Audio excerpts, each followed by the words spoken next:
May dalawang magkapatid ang umuwing may dalang 3,000. Sa pagtataka ay tinanong sila ng kanilang ina, "San galing pera nyo?"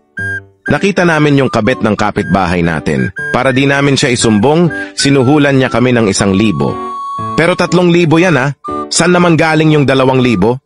Sinundan namin siya at nalaman namin bahay niya, kaya dinagdagan niya pa ng 2,000 basta wag lang daw kami magsusumbong.